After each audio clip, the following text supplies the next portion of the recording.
to a particular directive whose intention is to create division and discord among Mount Kenya leaders and residents. The direct attacks on the former President Uhuru Kenyatta are not only unwarranted, but are unacceptable.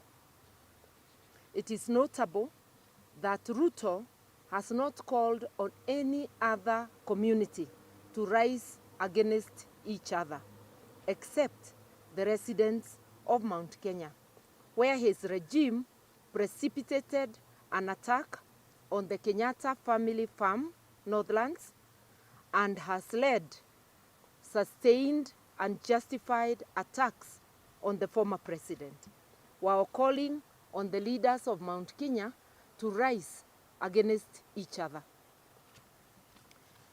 To William Ruto, in Mount Kenya region, the leaders and the entire population must be kept at war with each other to distract them from focusing on and defending their interests.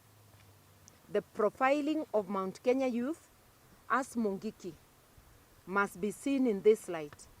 It is but an excuse to unleash state-sponsored execution of our youth, which as Kamwene we shall not allow.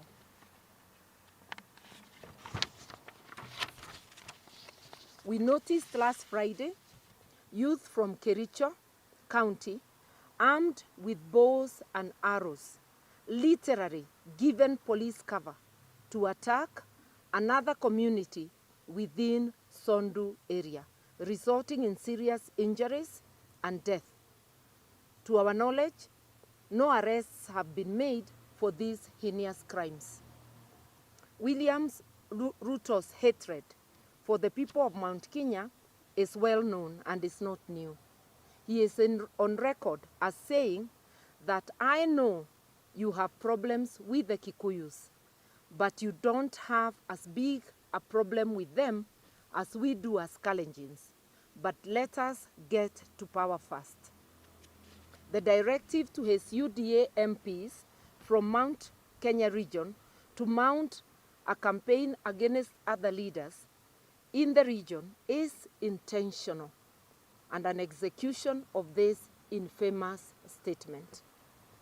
The threats now being issued against leaders in Mount Kenya region who do not support William Ruto regime must be taken seriously. We are aware that Ruto has formed a Kalenjin killer squad within the police service. This is the squad targeting Kenyans during demonstrations. Given what took place in 1992, 1997, and 2007, we know that Ruto has the capacity and is quite capable of executing his threats against Mount Kenya leaders and nationally who do not support his regime. We would like to state unequivocally that Ruto, rather to remind him that he is still an ICC inductee. He was discharged, not acquitted, of the crimes against humanity.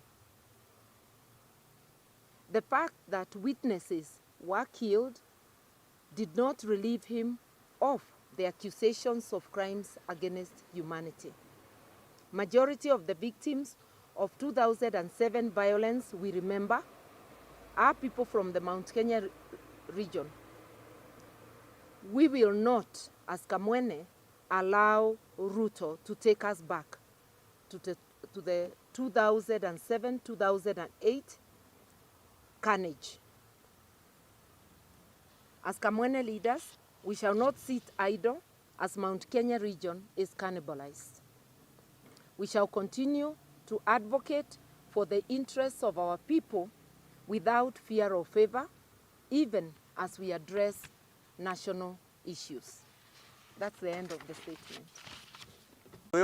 Look, you know, there are some people in the Republic who pretend or who beat up their chest that they are leaders And I have only one little point to make to all of you and to Kenyans. You see, you can insult Nderito, you can insult Munya, you can insult Kioni, but I'm quite sure it does nothing to bring the cost of fuel down. You can call us names, it does nothing to fix the economy. And frankly, when you see people insisting on insulting others, it's because they are bankrupt of ideas.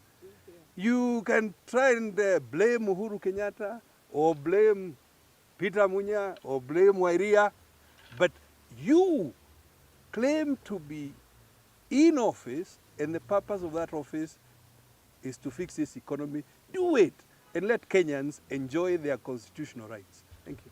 Nakaa kwa ofisi ambayo anazunguka saa yote. Asanteni. Watu wanazunguka tu, akai kwa ofisi. That's a very good summary.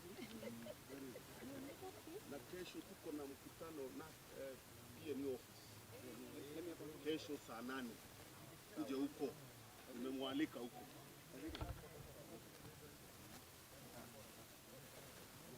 Amkuja maandamano muache mzee. Asanteni.